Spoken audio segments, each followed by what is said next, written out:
Como ya es costumbre, vamos a empezar revisando el cuestionario de esta semana y luego pasamos a nuestra clase. ¿Ok? Entonces, permítanme compartir mi pantalla.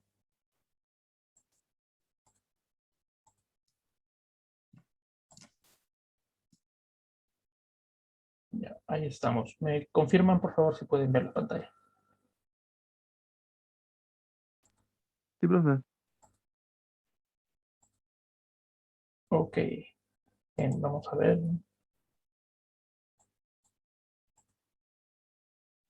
Ok, estas eran las preguntas. Con respecto a mallas geométricas, lo que vimos la semana pasada.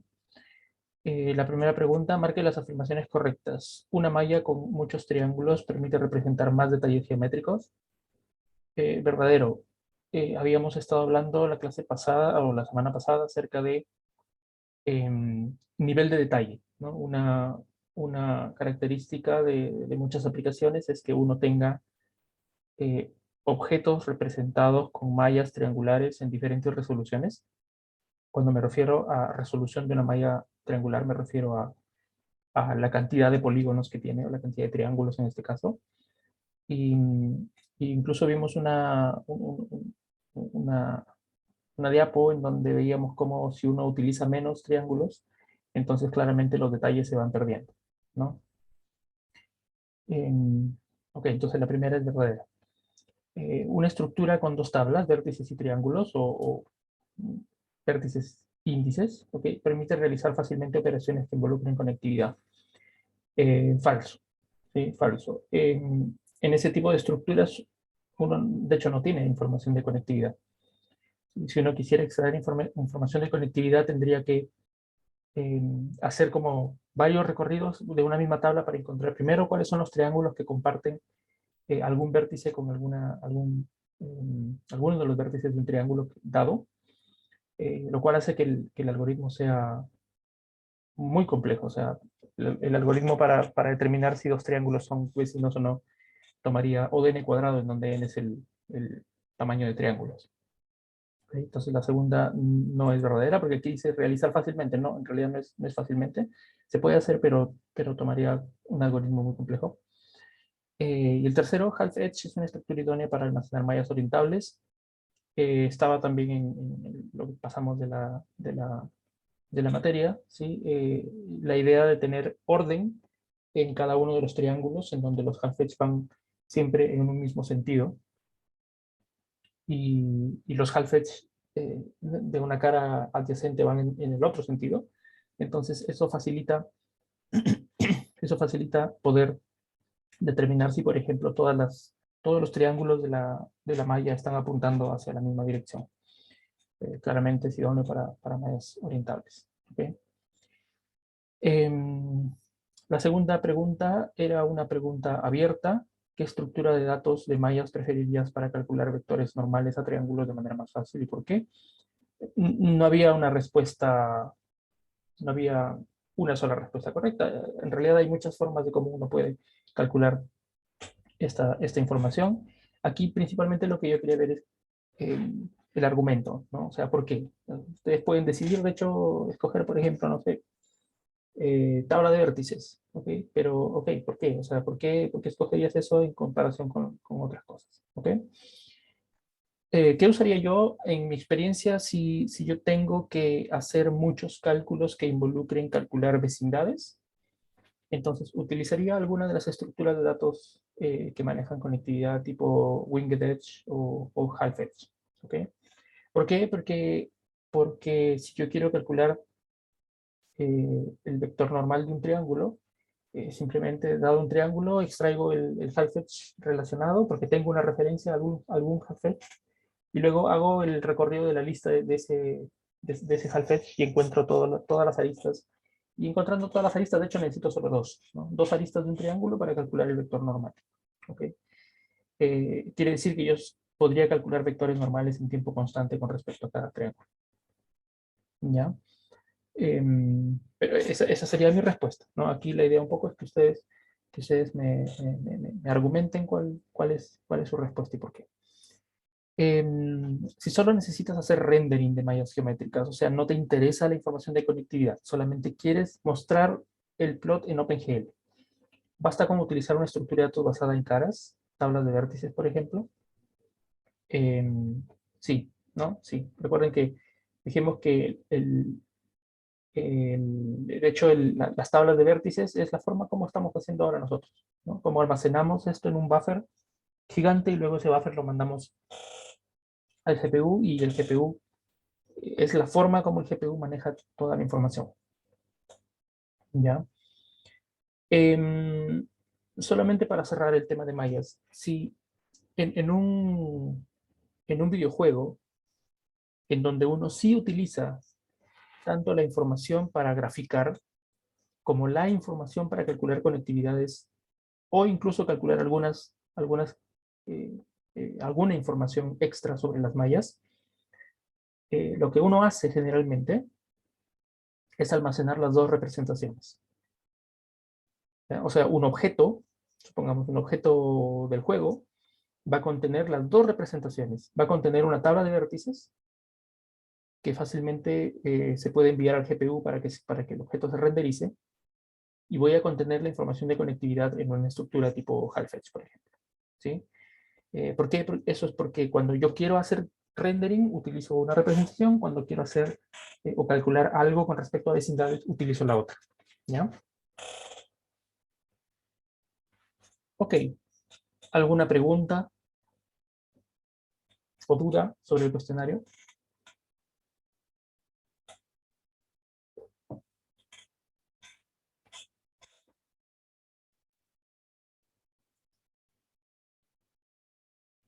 Ok, parece que no.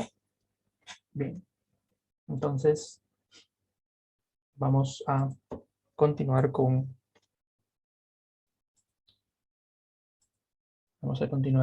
nuestra clase. Voy a apagar el video solamente por tratar de ahorrar un poco de, de internet.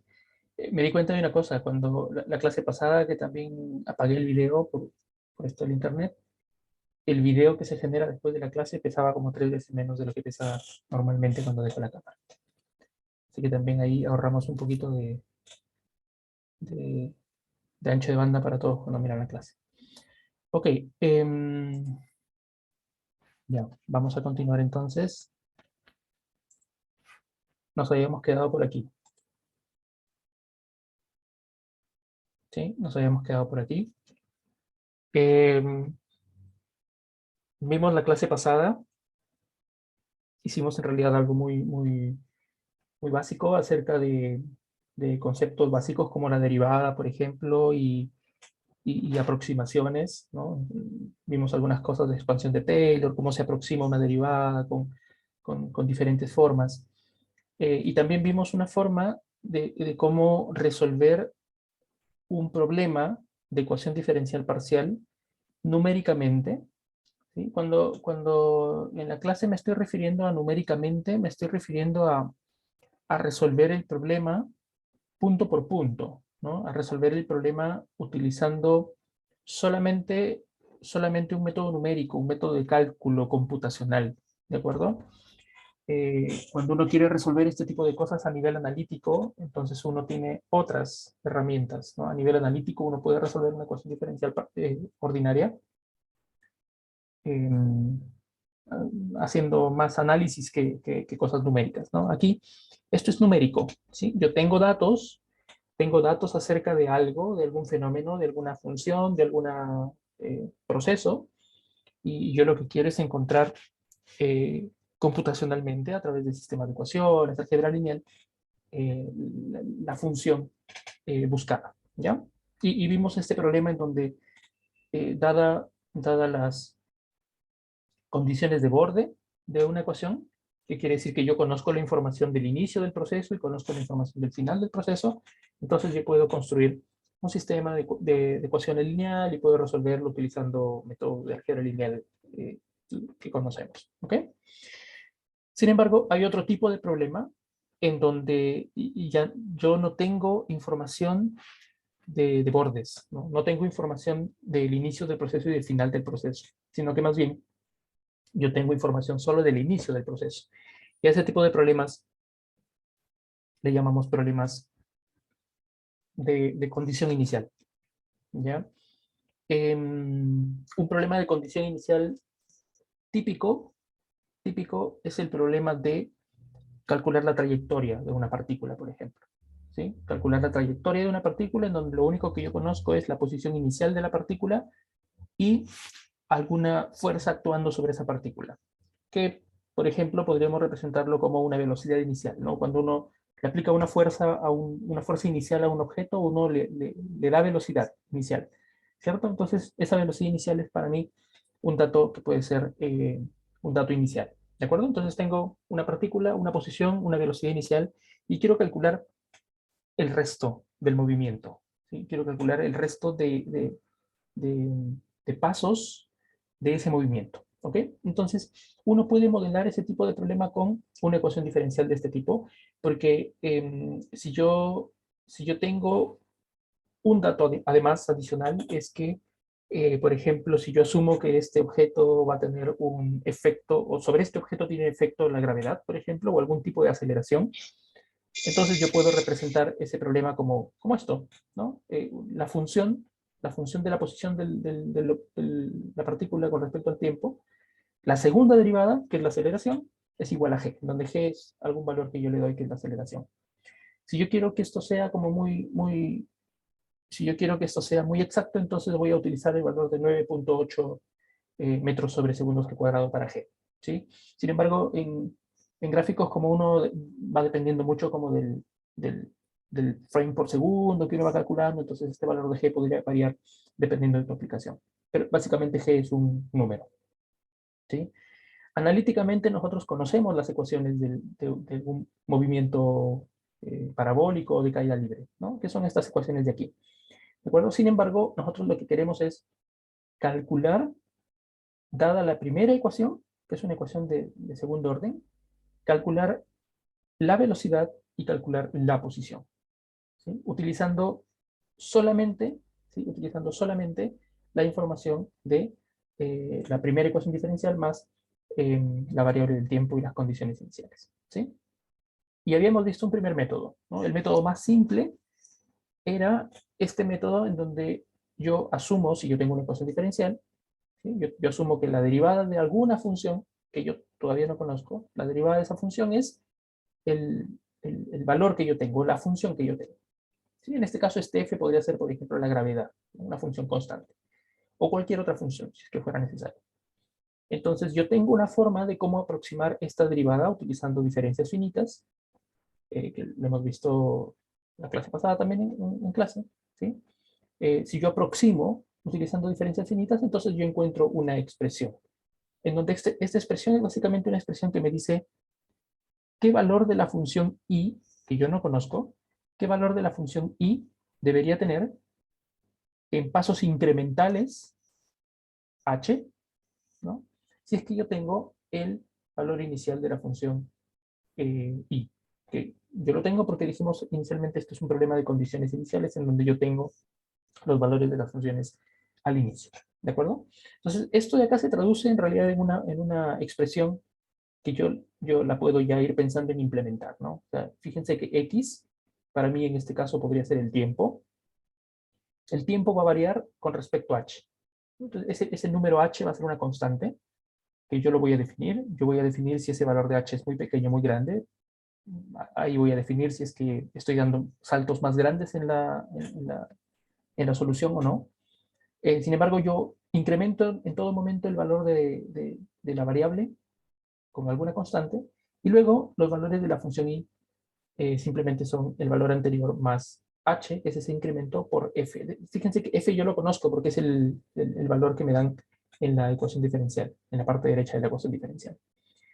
Si yo quiero calcular velocidad, por ejemplo, entonces sería la velocidad en el tiempo i más 1 es igual a la velocidad anterior más h por f, que f en este caso sería la gravedad.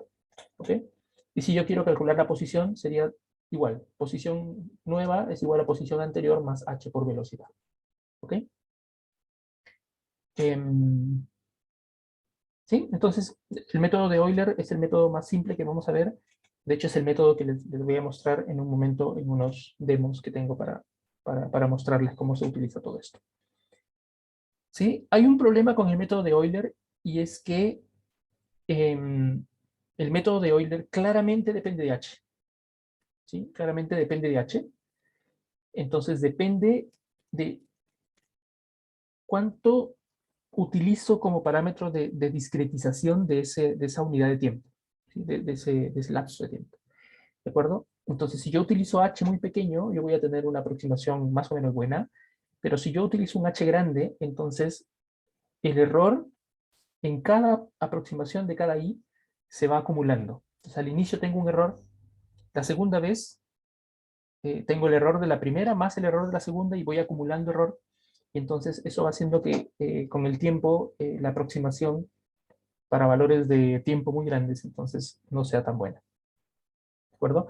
Sin embargo, de nuevo, esto depende de H, ¿no? Depende de H. Si yo cojo H valores muy pequeños, entonces puedo tener una mejor aproximación, pero también tengo el problema de que tengo que calcular muchos más pasos para poder tener el movimiento completo. ¿Ok? Entonces, de esto se dieron cuenta, en realidad, eh, muy antes, cuando uno trataba de hacer este tipo de soluciones en gráficos, y se pensó en formas de cómo poder tener una mejor aproximación, ¿ya? Entonces, una mejor forma de cómo calcular esa función, ¿sí? Esa función que multiplica a h, ¿ok? Tratando de tener un efecto más aproximado del valor de esa función f, ¿sí? Es que nosotros utilicemos, en lugar de utilizar directamente el valor que yo tengo de ecuación diferencial, de este valor que está aquí, P sub 0 menos gt, por ejemplo, utilizar alguna aproximación que sea mejor, ¿ya?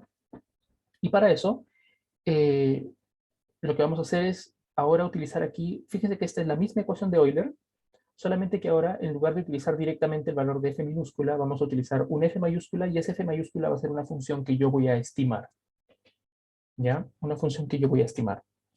Em, para el método de Euler, este f mayúscula es simplemente el f minúscula, que es el valor que me dan en la ecuación diferencial, pero yo puedo encontrar una mejor f, ¿sí? Puedo encontrar una mejor f, por ejemplo, utilizando series de Taylor. Si ustedes recuerdan, una serie de Taylor o una sucesión de Taylor, una expansión de Taylor, es una forma de cómo calcular una función en cualquier orden de aproximación que yo quiera, utilizando solamente la información del punto de la función en alguna vecindad. ¿De acuerdo? Entonces yo puedo, por ejemplo, calcular este valor de f utilizando series de Taylor con mayor aproximación en ya no solamente 1 grado, sino 2 grados, 3 grados, 4 grados, depende de cuánto orden yo quiera tener. ¿Ok? Entonces, recuerdan la fórmula de la serie de Taylor. Si yo quiero encontrar cuál es el valor de la función en un determinado punto, ¿ok? En un shift, en realidad, de un punto xy, entonces yo puedo aproximarlo utilizando la función en ese punto, más h por la primera derivada, más un medio h cuadrado por la segunda derivada, y teníamos toda esta expresión que aproxima el valor de una función, utilizando derivadas de alto grado, ¿sí? Mientras más términos yo utilice, entonces mejor es la aproximación, ¿sí? Entonces, fíjense, si yo tengo una ecuación inicial, ¿sí? Si yo tengo una ecuación inicial que es y' de x igual a f de xy, esta es mi ecuación diferencial inicial, fíjense que aquí yo tengo un efecto, ¿no? Si yo le saco la derivada a toda esta expresión, a ambos lados, de nuevo, entonces voy a tener que la segunda derivada de y es igual a la primera derivada de f, ¿cierto? La tercera derivada de y es igual a la segunda derivada de f, y así. Entonces yo puedo generalizar de alguna forma esto, ¿no? La enésima derivada de y siempre va a ser igual a la n menos unésima derivada de f. ¿Sí? ¿De acuerdo? Y utilizando esta identidad, entonces yo puedo reemplazar arriba, en esta serie de Taylor, puedo reemplazar cualquier derivada de y con la correspondiente derivada de f. Por ejemplo, ¿sí? Y aquí sigue siendo y. Sin embargo, aquí fíjense, la primera derivada de y ahora se reemplaza por f. La segunda derivada de y ahora se reemplaza por primera derivada de f. tercera derivada de i se reemplaza por segunda derivada de f, y así. ¿Ok? Y así. Entonces, lo que tengo ahora, fíjense, es que tengo una aproximación, ¿sí? Una aproximación que ya no depende de las derivadas de i, sino que depende de las derivadas de f. Y f es algo que yo conozco, porque f es la función que yo tengo en la ecuación diferencial ordinaria inicial. ¿De acuerdo? Entonces, teniendo esto, fíjense que si yo escojo solo un grado, ¿sí? Un grado para esta expansión, lo que tengo es Euler, ¿sí? Si yo escojo solamente un grado, lo que voy a tener es i de x más h es igual a i en la posición i más h por f. O sea, tengo Euler si yo utilizo solamente un grado. Pero yo lo que podría querer es, por ejemplo, utilizar 2, 3, 4, 5, dependiendo de la aproximación. ¿De acuerdo? ¿Sí? Entonces, eso. ¿Sí? Si yo considero solamente el primer elemento de la serie de expansión de Taylor, tengo el método de Euler. Sin embargo, si yo quiero empezar a utilizar más términos, tengo que tener una buena forma de calcular las derivadas de f. ¿De acuerdo? Las derivadas de f. Y aquí hay que tener en cuenta una cosa. F es una función que depende de x, pero también depende de la función y. ¿Sí? También depende de la función y.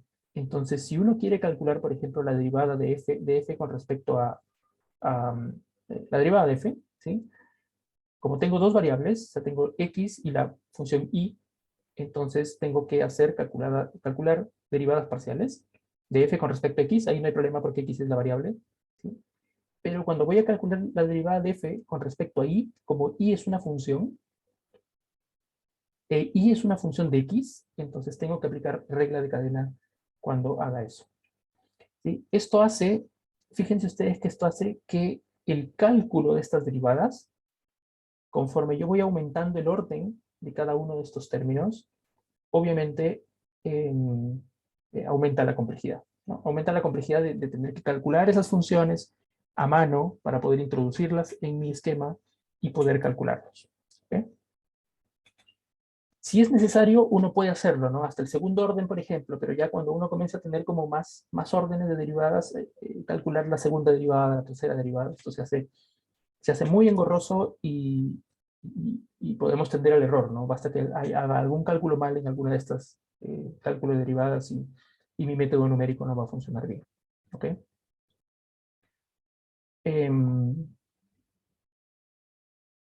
Ok.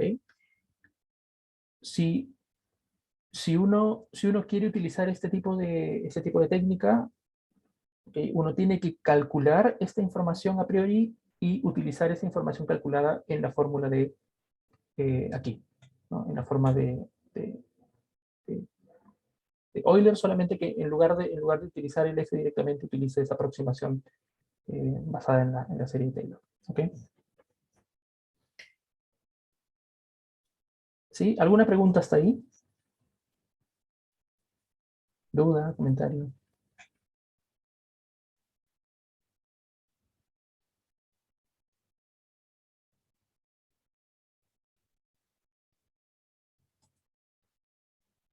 Ok.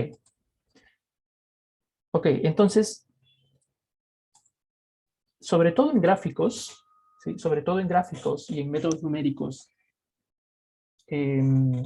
se utiliza bastante un método que trata de hacer una mejor aproximación de esa función f,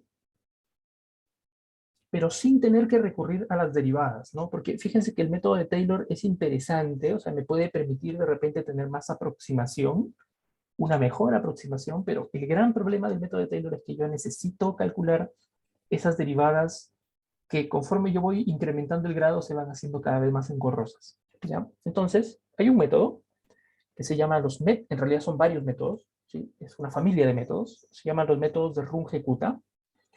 ¿Sí? Los métodos de Runge-Kutta son unos métodos que tratan de aproximar la expansión de Taylor, pero sin necesidad de tener que calcular las derivadas, ¿ya? Sin necesidad de tener que calcular las derivadas, ¿de acuerdo? La idea principalmente de los métodos Runge-Kutta es que esa función f mayúscula, que es una aproximación de la función f minúscula, ¿sí? Esa función f mayúscula se va a encontrar promediando o haciendo un promedio ponderado de diferentes valores de f minúscula en m puntos distintos de la función. ¿De acuerdo? O sea, fíjense que ahora en lugar de tener f mayúscula igual a f minúscula simplemente, ¿recuerdan? ¿No? Tendríamos el método de Euler.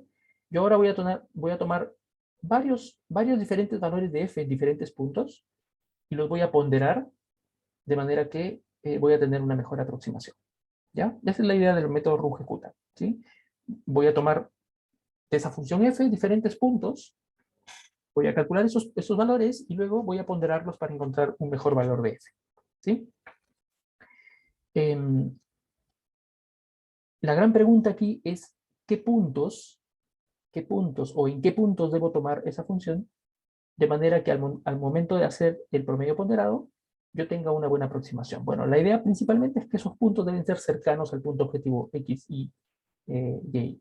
¿Okay? Deben ser cercanos porque yo lo que quiero es como tomar algunos samples de la función que al promediarlos me salga una mejor aproximación. ¿De acuerdo? Sin embargo, para facilitar un poco la idea de qué puntos tomar y qué pesos tomar, Runge-Kutta, bueno, fueron dos tipos a los que se les ocurrió esto. Ellos pensaron en tener que escoger puntos y pesos de tal forma que este f se parezca lo más que se pueda a una serie de Taylor. ¿Sí? ¿Recuerdan ustedes que este f antes, ¿sí? Ese f antes nosotros lo hemos, digamos, lo hemos construido en función de una serie de Taylor, ¿sí? Entonces yo ahora quiero, ¿sí?, escoger un conjunto de puntos para calcular la función y un conjunto de pesos tal que el resultado de f sea lo más parecido a una serie de Taylor de lo cual yo conozco. Pero la gran ventaja es que voy a aproximar la serie de Taylor, pero sin tener que calcular las derivadas, ¿no? Esa es un poco la lógica de Runge-Kutta, ¿ok? Ahora, fíjense que aquí yo tengo un valor m que indica cuántas funciones yo voy a tomar, cuántos puntos diferentes en esta función f voy a tomar para promediar.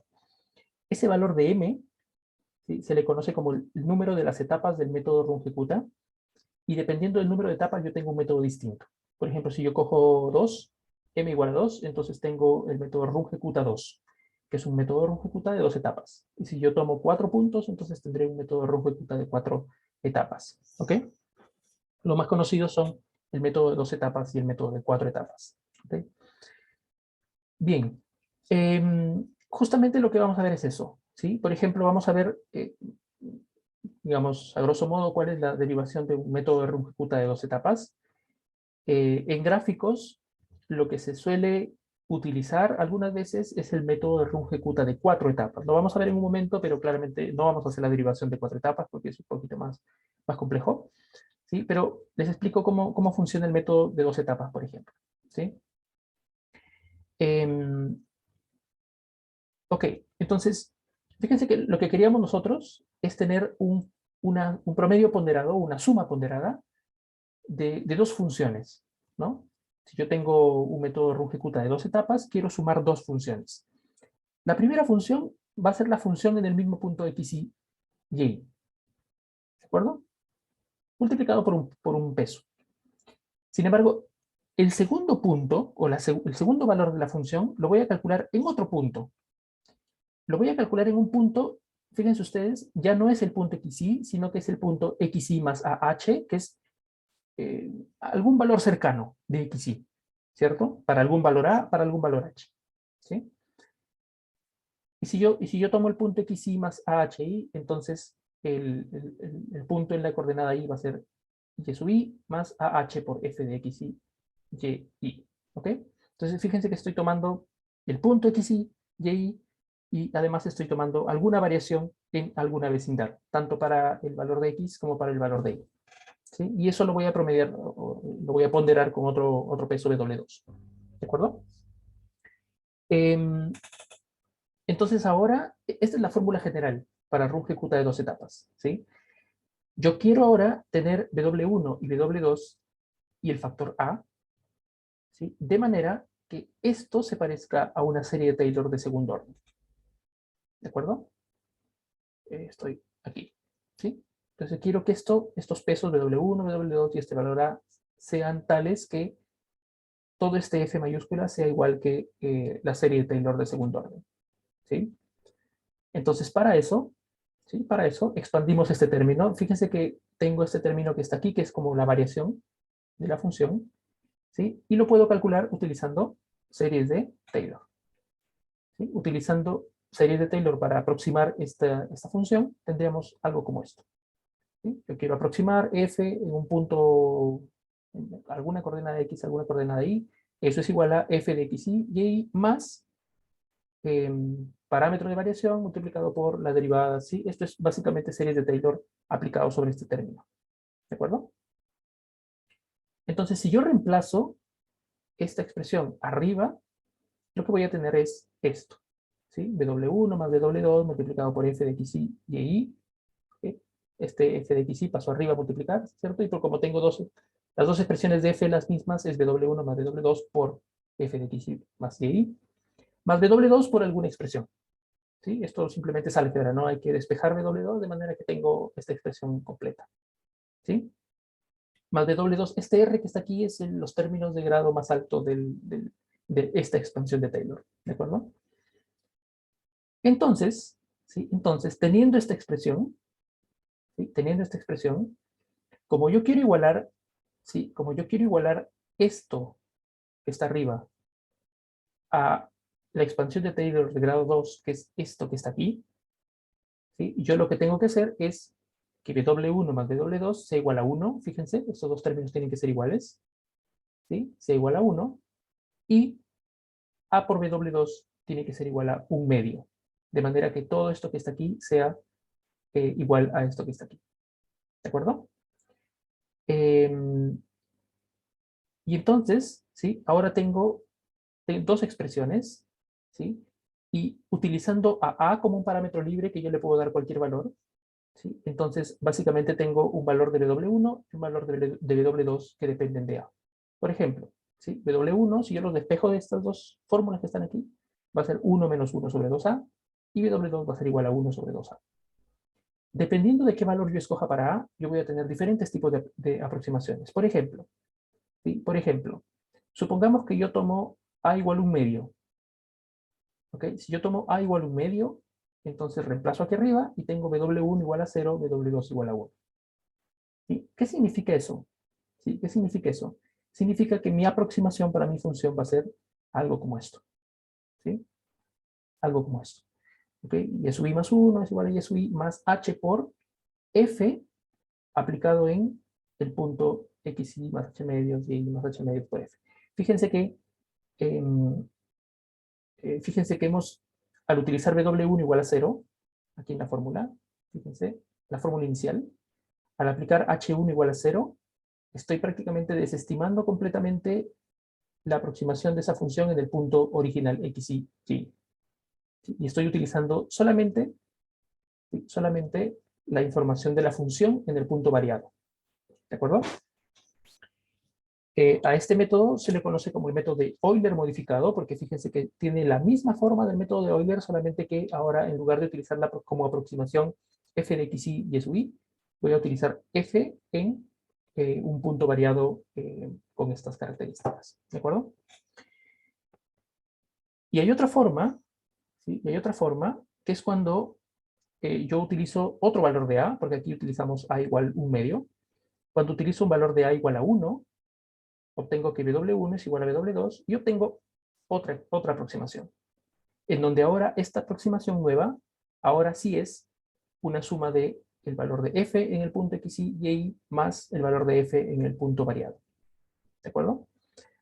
A esta expresión se le conoce como el método de Euler mejorado, ¿sí? El método de Euler mejorado, y, y tiene una gracia, si ustedes se fijan, ¿sí? Si ustedes se fijan, para calcular el valor de y nuevo, antes necesito calcular una expresión adicional que es el valor de i, ¿sí? Más h por f de x y y. ¿Se recuerdan qué es esto? Esto es la expresión de Euler original, ¿cierto? Entonces necesito calcular antes, ¿sí? La variación de la función y primero para poder calcular y tener un nuevo valor mejorado para calcular el nuevo valor de i. ¿Ok? Eh, Ya, eso, ¿ok? Entonces fíjense, tiene su gracia hacer rungeguta. ¿Por qué? Porque hasta aquí yo estoy utilizando una expresión más exacta para ir haciendo los pasos de mi función, pero no necesito calcular derivadas, ¿no? Aquí no he calculado ninguna derivada, simplemente son todas expresiones que yo puedo calcular directamente en mi método numérico, en mis fórmulas, ¿ok? Ahora, existe un método más todavía, que es bastante más exacto, que es el método Runge-Kutta-4. No vamos a hacer la derivación porque el método Runge-Kutta-4 requiere que uno tenga 4 etapas. Hay que utilizar 4 términos. ¿Okay? Y la idea es aproximar la serie de Taylor hasta grado 4. Sin embargo, ¿sí? Sin embargo, aquí básicamente ya fíjense, como es un método de 4 etapas, lo que tenemos es que la función f se promedia con 4 distintas funciones y sus pesos, ¿no? Es una función k1, k2, k3 y k4, con pesos 1, 2, 2, 1, ¿sí? Y estas son las funciones k, ¿no? La k1 es la función que conocemos, f de x, y sub i. La función k2 es una función de f variada en algunos parámetros. La función k3 es la función variada en otros parámetros, y la función k4 es la función variada en otros parámetros. ¿Sí? Si uno quisiera ver cómo, ok, ¿en qué puntos estoy haciendo estas estimaciones? ¿En qué puntos estoy haciendo estas estimaciones de f? Sería algo como esto, ¿sí? Este es el punto x, y sub i, y tiene una pendiente, ¿ok? Entonces, esa pendiente la voy a utilizar como primer valor. Luego voy a utilizar un segundo punto, que es un punto que está por aquí, que es como la proyección del punto k sub 1 en un determinado valor del parámetro, que está aquí. ¿Sí? Otro punto k3, que es este punto de aquí, que es como el punto proyectado k2, pero un poco más arriba, ¿sí? Y tiene otra pendiente. Y luego este punto K3 lo proyectamos de nuevo hacia adelante y llegamos a un nuevo punto, TH más 0 aquí, y ese punto lo tomo también para coger la aproximación. Es básicamente coger 4 puntos distintos de la función es la curva azul, ¿sí? Coger 4 puntos distintos para hacer la aproximación de este punto. ¿De acuerdo? Es básicamente eso. ¿Sí? Si uno tiene obviamente una función más compleja, igual eso funciona porque está parametrizado con respecto a h y a las variables del problema. ¿Ok?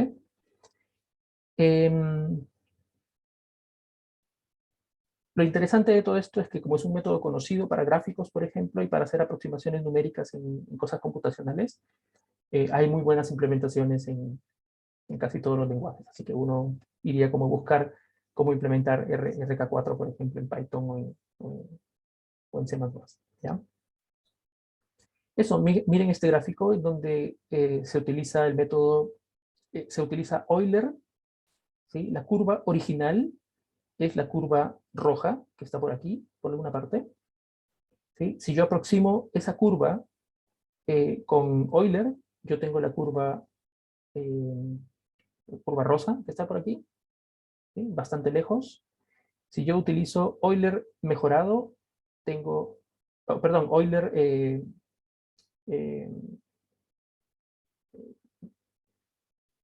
el Euler modificado, perdón, sí, Euler modificado es la curva celeste, cian, que está por aquí. Euler mejorado, la curva verde, es la que está por aquí, que se aproxima un poco más, un poco mejor a la función. Y Runge-Kutta es el método amarillo que está por aquí, muy cercano a la curva original. ¿Ok? Eso, el nivel de precisión que uno quiere tener en el cálculo de esto va a depender de qué método uno escoja, ¿no? Sin embargo, para aplicaciones concretas, en realidad, Euler funciona bastante bien para cosas que no requieren de una precisión muy alta. ¿Ya? Eso, fíjense que si uno quiere resolver ecuaciones diferenciales de más alto orden, porque aquí nosotros hemos visto como una aproximación para una ecuación diferencial de primer orden, por ejemplo, si yo tengo una ecuación diferencial de más alto orden, ¿sí? Por ejemplo, tengo la segunda derivada de una función y tengo la expresión, eh, en realidad esto equivale a tener dos ecuaciones diferenciales desdobladas, ¿no? Una ecuación diferencial con la primera derivada de x igual a una función z intermedia, y luego la primera derivada de z igual a f. Si yo tengo esto, yo lo que puedo hacer es, entonces, utilizar Euler, ¿sí? para hacer el cálculo de las dos funciones y la función z de manera iterativa. ¿Sí? Yo puedo ir variando el parámetro x. Con esa variación de x, primero varío y, ¿okay?, con respecto a z, y luego varío z con respecto a f. ¿Okay? Y de esa forma yo puedo, por ejemplo, resolver, si yo tengo, por ejemplo, el problema del movimiento parabólico, que es una segunda derivada, ¿no? La segunda derivada es la gravedad. Entonces yo lo que haría es lo siguiente, ¿no? Modifico x, que es el parámetro del tiempo, luego modifico la primera derivada, que sería la velocidad, y luego modifico la segunda derivada, que sería la posición. ¿Ok? Y es justamente esto lo que nosotros vamos a implementar ahora en nuestro programa. ¿Ok? ¿Preguntas? ¿Alguna pregunta hasta ahí? Si no, para pasar a ver cómo implementamos esto ya en algo concreto.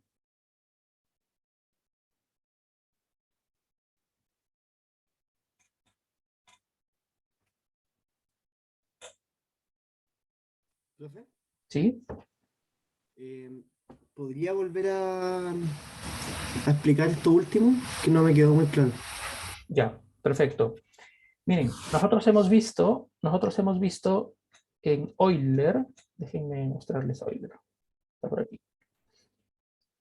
Ya, cuando hemos visto Euler, me pasé. Ok, cuando hemos visto Euler, llegamos a esto, ¿no?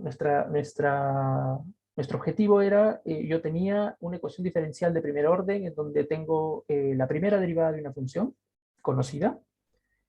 Si yo quiero estimar la función y, entonces lo que hacíamos era aplicar estas dos fórmulas, ¿no? Primero, variar el parámetro, en donde x es el parámetro de la función, y luego aplicar esa variación para encontrar, eh, el valor de y, ¿no? El valor de y igual al valor anterior de y más h por f, ¿cierto? Pero esto lo hacíamos con una función de primer orden. ¿Ok? Yo lo único que tengo es la derivada de una función. ¿Sí? Pero ¿qué pasa si yo tengo una función que ya no, o sea, una ecuación diferencial que ya no es de primer orden, sino que es de segundo orden? ¿Sí? Entonces yo lo que tengo es esto. ¿Sí? Tengo la segunda derivada de y es igual a una función f. Y quiero aplicar Euler. ¿Ok? Fíjense que aquí lo que yo quiero encontrar es la función y. ¿Sí? La función y. Entonces, pero antes de saber cómo es la función y, como esta es una ecuación de segundo orden, yo tengo que encontrar cuál es la función de cuál es la ecuación de primer orden. ¿Sí? Tengo que primero calcular cuánto vale y', y después recién puedo calcular cuánto vale y. ¿De acuerdo? Entonces, desdoblamos eso en esta forma, ¿sí? En donde, obviamente, yo sé que si y segunda de x es igual a f, entonces y' de x es alguna función z, tal que la derivada de z de nuevo es igual a f. Fíjense que la primera derivada de y es z, y si yo vuelvo a derivar, esto es la segunda derivada de y es igual a la primera derivada de z, por lo tanto, la segunda derivada de y es igual a f de x. ¿De acuerdo? Entonces, yo desdoblé esta ecuación diferencial de segundo orden en dos ecuaciones diferenciales de primer orden, ¿okay? Una de y con respecto a z y otra de z con respecto a f, y ahora quiero resolver esto con Euler. Como quiero resolver esto con Euler, lo que voy a hacer es lo siguiente. Voy a aplicar Euler en dos pasos. ¿Sí? X cambia, tan igual. Sin embargo, ahora, como yo tengo que resolver esto en dos pasos, lo primero que voy a hacer es resolver la derivada, la primera derivada, utilizando Euler. ¿Sí? Por eso tengo y de y más 1 igual a y de y más h de zi. Esto es Euler en la primera etapa. Y una vez que calculé este valor de y, ahora calculo el Euler de z, ¿no? O sea, fíjense que como tengo dos funciones ahora, hago Euler para y, hago Euler para z y tengo estas dos expresiones. ¿De acuerdo? ¿Sí? Y así podría yo utilizar en realidad Euler en diferentes etapas si es que yo tuviera ecuaciones diferenciales de más alto grado. ¿Ya? ¿Dónde vamos a utilizar esto? Esto lo vamos a utilizar en nuestro programa que hagamos ahora de movimiento parabólico y caída libre, por ejemplo. ¿Por qué? Porque lo que yo conozco de ese movimiento parabólico es simplemente la gravedad, y la gravedad es la segunda derivada de alguna función. Pero para calcular las posiciones tengo que primero calcular la velocidad y después calcular las posiciones. Por eso hacemos esto. Primero la velocidad, que es la primera derivada, y luego las posiciones, que son la segunda derivada. ¿Ok? ¿Sí? ¿De acuerdo? Vale, profe. Sí, sí. Muchas Ok. gracias. Ok, bien, entonces,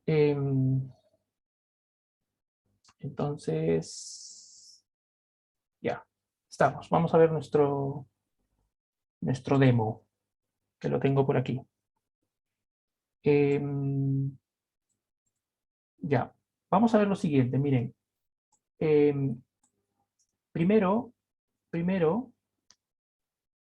voy a necesitar la información de el problema. Entonces, fíjense, aquí lo que estoy haciendo es lo siguiente, voy a crear un vector de gravedad. ¿Sí? La gravedad, estamos en 3 dimensiones, entonces para mí la gravedad no va a ser simplemente un número, sino que va a ser una aceleración que me va a indicar en qué dirección está esa aceleración. Como en este caso yo estoy ubicando una partícula la altura depende del eje Y, entonces mi aceleración, si ustedes se fijan, es 0 en X, 0 en Z, y solamente la aceleración va siempre hacia abajo en el eje Y. ¿De acuerdo? Entonces la aceleración siempre es negativa porque es una aceleración, quiero que el objeto caiga, ¿no? ¿Sí? Luego tengo una velocidad inicial. ¿Sí? Fíjense, mi velocidad inicial es un vector que indica cuánto ese vector o en qué dirección va ese vector. En este caso yo estoy tomando un vector 0 en X, quiere decir que la velocidad, la partícula no se va a mover en el eje X, pero sí se va a mover en el eje Y y en el eje Z. Fíjense que estoy tomando una velocidad 1, 1. ¿Qué significa eso? Desde el punto en el que estoy, la velocidad es hacia arriba una unidad en Y y una unidad en Z. Por lo tanto, es un vector que está yendo hacia arriba. ¿Sí? Entonces, fíjense, con eso estoy modelando un movimiento parabólico, ¿no? Porque estoy imaginando como que la partícula está partiendo con una velocidad inicial positiva en Y en Z, por lo tanto, es como que se está disparando desde el suelo. ¿Sí? Tengo una posición inicial, y la posición inicial en este caso es una posición en 3D, 2, 0, menos 2. ¿Sí? Y ahora actualizo mi primera velocidad y mi primera posición. ¿Sí? Fíjense entonces, velocidad y posición son los primeros valores de 0, P0. ¿De acuerdo? Ahora miren cómo actualizo la posición de la partícula. ¿Sí? Para actualizar la posición de la partícula necesito como parámetro h. ¿Sí? Recuerden, si nosotros vamos a ver Euler, ¿sí? Necesito h. ¿Sí? H es lo que mueve toda la aproximación, porque h se multiplica por cada una de las cosas que yo voy haciendo. ¿Sí? Y entonces lo que vamos a hacer aquí es lo siguiente, miren. ¿Sí? Voy a tomar, ¿sí?, la velocidad primero. ¿Sí? Y fíjense que siempre en Euler teníamos esto, ¿no? El valor de I nuevo es igual al valor de I anterior, por lo tanto eso es una acumulación. Valor de I anterior más h por el valor de la función. ¿Sí? Entonces fíjense, aquí estoy haciendo eso. Velocidad es igual a la velocidad anterior más, ¿sí?, h delta t por aceleración. ¿Ok? Y luego para calcular la posición, ¿sí? Para calcular la posición voy a hacer exactamente lo mismo, porque ahora yo sé que la velocidad es la derivada de la posición, entonces hago posición es igual a posición más velocidad por delta t. ¿Sí? Fíjense que en todo momento estoy haciendo valor de la función nuevo es igual a valor de la función anterior más h por valor de f. Gravedad para velocidad, velocidad para posición. ¿De acuerdo? Y nada más, ¿sí? Fíjense que aquí estoy utilizando, o sea, sin tener que utilizar esto, que es como de la programación, y sin tener que utilizar esto, que es, estoy imprimiendo la posición para que vean cómo se van cambiando las posiciones. Esto es Euler. ¿Sí? Esto es Euler. ¿De acuerdo? Simplemente una acumulación de los valores de la función. Y estamos listos. ¿Sí? Mi partícula va a ser una esfera que la estoy creando aquí en la escena.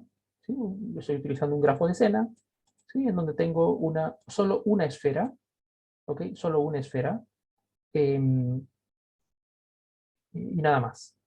¿Ok? Y nada más. ¿De acuerdo? Vamos a ver cómo opero esto ahora en el bucle de dibujo. ¿Sí? En el bucle de dibujo, yo lo que voy a hacer es calcular en todo momento un valor de delta time, ¿sí?, que va a depender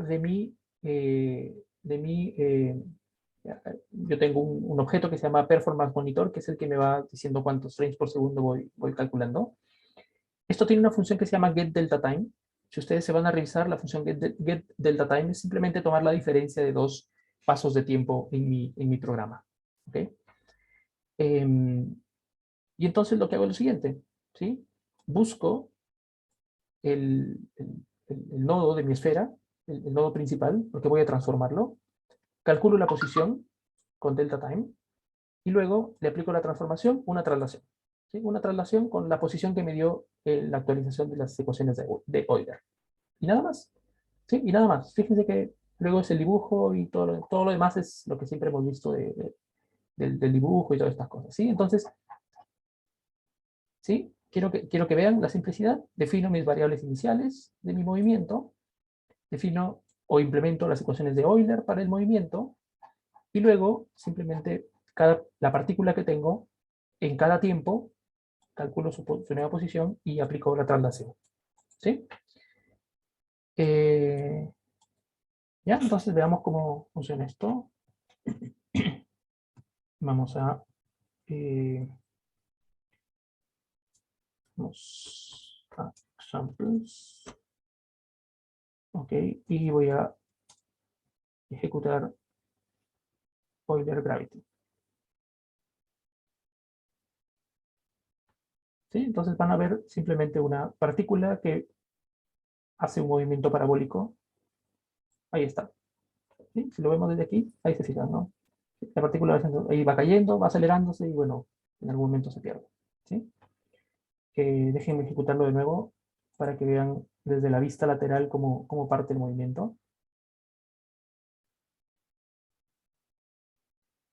Ahí está, ¿sí? Partió con una velocidad inicial hacia arriba, z, y luego va cayendo, cayendo, cayendo. Va a depender de la gravedad. También que esta partícula vaya cayendo más rápido o más lento. ¿Sí? Vamos a cambiarle un poco la gravedad para que vean ustedes que basta con que yo modifique el valor de la gravedad a 1, por ejemplo. ¿Sí? Es el doble de la gravedad.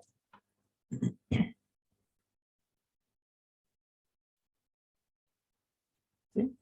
Entonces digan ustedes que cae más rápido, ¿no? ¿Sí? La gravedad obviamente jala más rápido el objeto hacia abajo, por lo tanto hace menos movimiento parabólico y su caída es más pronunciada. ¿Ok? ¿Sí? ¿Alguna pregunta hasta ahí?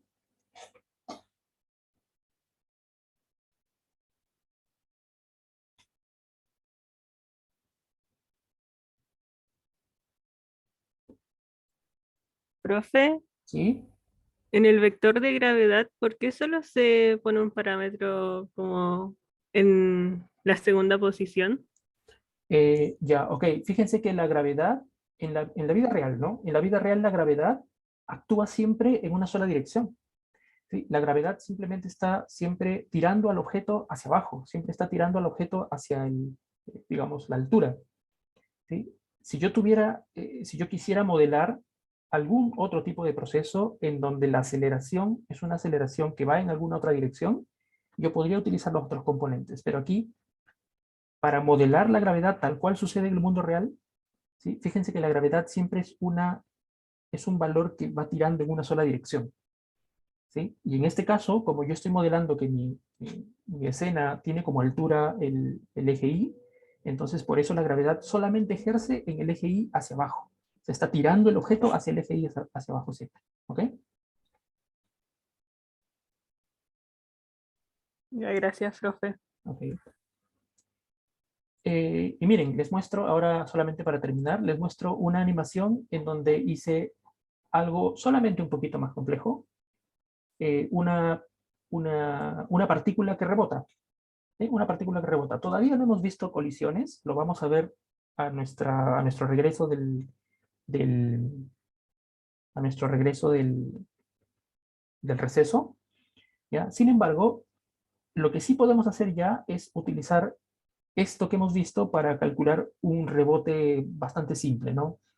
Lo que voy a hacer es lo siguiente, voy a dejar un objeto en caída libre, una partícula en caída libre, y cuando esta partícula llegue al plano XZ, que yo voy a saber que llega al plano XZ porque su posición en Y va a ser muy pequeña. Cuando llegue a esa posición, voy a simular el efecto de rebote simplemente haciendo que el vector velocidad, porque fíjense que el vector velocidad va ganando siempre hacia abajo, ¿sí? El vector velocidad cambia de signo, ¿sí? Y cuando el vector velocidad cambia de signo, entonces estoy haciendo el efecto de que la partícula está rebotando, ¿ya? Entonces fíjense ahora, creo una clase ball con sus parámetros, velocidad inicial, velocidad posición, un nombre que me va a servir para el grafo de escena, y un parámetro que físicamente se le llama el coeficiente de restitución. Cuando una partícula llega a chocar con alguna otra superficie, siempre pierde energía, ¿ya? Y al perder energía significa que cuando rebota, esa partícula no va a ir a parar a la misma altura, sino que va a tener un efecto de reducción de la velocidad, ¿no? Entonces yo voy a utilizar aquí, por ejemplo, un factor de restitución de 0.7. Si uno se va a ver ya la parte como física de esto, por ejemplo, una pelota de ping pong, perdón, una pelota de golf, ¿sí? Tiene un factor de restitución muy alto, rebota mucho, ¿sí? Una pelota de tenis tiene un factor de restitución más bajo, 0.7. De hecho, 0.7 es el factor de restitución de una pelota de tenis, ¿sí? Y mientras menos es el factor de restitución, entonces menos rebota la pelota, ¿ya? Tengo aquí las ecuaciones de Euler, fíjense, las mismas que vimos anteriormente. Y ahora simplemente tengo una nueva función que se llama check bounds, que lo que hace es, fíjense que cuando la posición i de mi partícula llega a un factor muy pequeño, 0.01, ¿sí? La nueva velocidad cambia por la velocidad contraria multiplicada por el factor de restitución. ¿Qué estoy haciendo con eso? Estoy haciendo que una vez que llegué hasta el límite hacia abajo, la velocidad cambia, es decir, va a subir, pero ya no sube con la misma velocidad, sino una velocidad, eh, una parte de la velocidad solamente, ¿sí? Y nada, acá hay un último chequeo en donde si la partícula en algún momento llega a tener un valor menor a cero, entonces la restituye a cero para que el movimiento siga fluyendo. La gravedad ahora la pongo un poquito más alta para que se vea rápido la animación, menos 15 en el eje Y. Y nada más, fíjense que en mi escena tengo lo mismo exactamente, solamente que ahora esto lo creé porque quise que de repente ustedes después jueguen con varias más partículas, así que la función createScene recibe una lista de, de volts, una lista de partículas, y por cada partícula creo un nodo con su nombre. ¿De acuerdo? Solamente eso. Por ahora tengo solamente una, así que va a ser bastante más fácil. ¿Ya? Aquí entonces, ¿sí? Fíjense, creo un objeto de tipo ball con velocidad inicial 000, significa que el objeto está en caída libre, no tiene velocidad inicial, es como si yo dejara la partícula en algún punto simplemente que cayera, y su posición, ¿ok? Y su nombre. Eh, ok, y listo, y después, fíjense que simplemente en el bucle de dibujo lo que hay que hacer es que por cada partícula que yo tengo, saco su nodo del grafo de escena, actualizo la posición con gravedad y delta time, saco esa posición, actualizo la transformación de esa partícula y luego chequeo el rebote para simplemente actualizar las velocidades. ¿Ya? Miren lo que tenemos con eso entonces. ¿Sí? Lo que hacemos aquí es Python. Ok, lo que tenemos aquí es esto, ¿sí? Una partícula, ok, que va rebotando hasta dejar de moverse.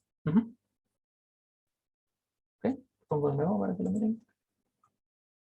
Sí, fíjense que todo, todo se basa en esa implementación que tenemos de esa ecuación diferencial de la gravedad de caída libre con el método de Euler. ¿De acuerdo? Eh, ¿Cómo podrían jugar con este código? Podrían jugar con este código, por ejemplo, añadiendo aquí, en este punto, ya no añadiendo una sola bola o partícula, sino más bolas, más partículas con diferentes velocidades iniciales, diferentes posiciones y ver cómo se comporta todo el sistema en general. ¿Ok? Ok, bien. ¿Alguna duda, pregunta?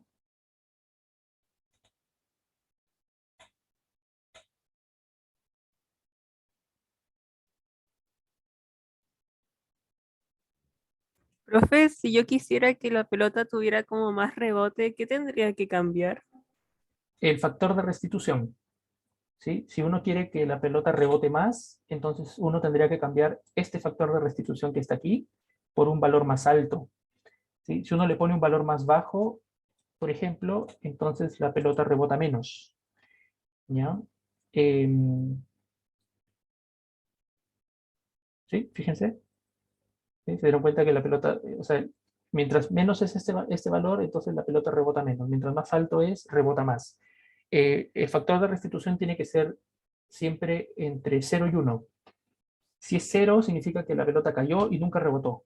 Si es 1, significa que la pelota va a estar rebotando eternamente porque siempre en cada rebote va a llegar a su altura máxima y por lo tanto la energía nunca se dispersa. ¿Okay?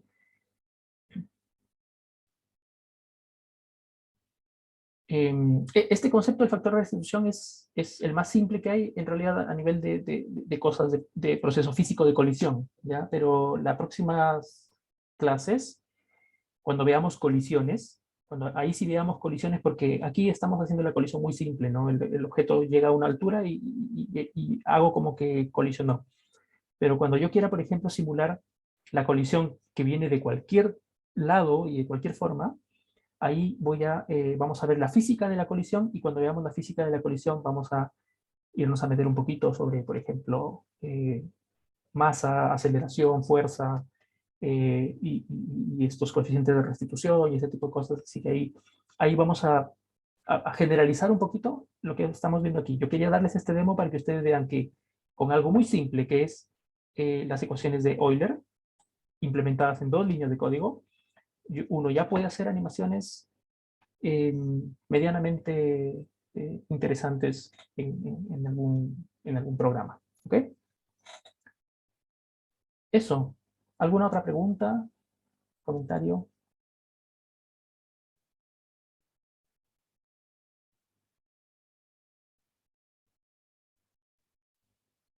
Ok. Bien, si no hay preguntas o dudas, nos vamos a quedar ahí. La siguiente vez que nos veamos, vamos a comenzar a ver colisiones y detección de colisiones, física de colisiones. Es muy simple también, ¿sí? Es muy simple. Lo interesante es que a partir de esto uno puede como hacer cosas bastante más interesantes con animaciones y cosas así. Eh, y nada, de ahí en adelante comenzamos a ver puras cosas ya relacionadas a principalmente animaciones y cómo añadir realismo físico a las animaciones en el curso, ¿ya? Eso, espero que les haya gustado esta parte, este tema, porque tal vez yo entiendo, hay mucha parte que es matemática, en donde hay muchos conceptos que se nos suelen pasar, pero la conclusión a la que quiero que lleguen con todo esto es que puede haber, sí, mucha matemática, pero la matemática nos ayuda a entender que todo esto funciona. Y lo interesante es que al verlo funcionar son 2 líneas de código. Cuando veamos colisiones van a ser muy pocas líneas de código para poder añadir más realismo. Y eso es lo que finalmente interesa, que comprendamos de dónde salió todo esto y poder aplicarlo de una manera coherente y buena en nuestros programas. ¿Ya? Ok, bien, nos vamos a quedar ahí. Muchas gracias por la clase de hoy. Espero que usen el receso para descansar y organizarse y darle con todo las últimas 4 semanas que nos quedan. Así que eso, éxitos, fuerza y que tengan un buen fin de semana y una buena semana de receso. Nos vemos entonces en noviembre ya. Cuídense. Chao, chao. Chao, profe, muchas gracias. Gracias. Chao, nos vemos. Cuídense.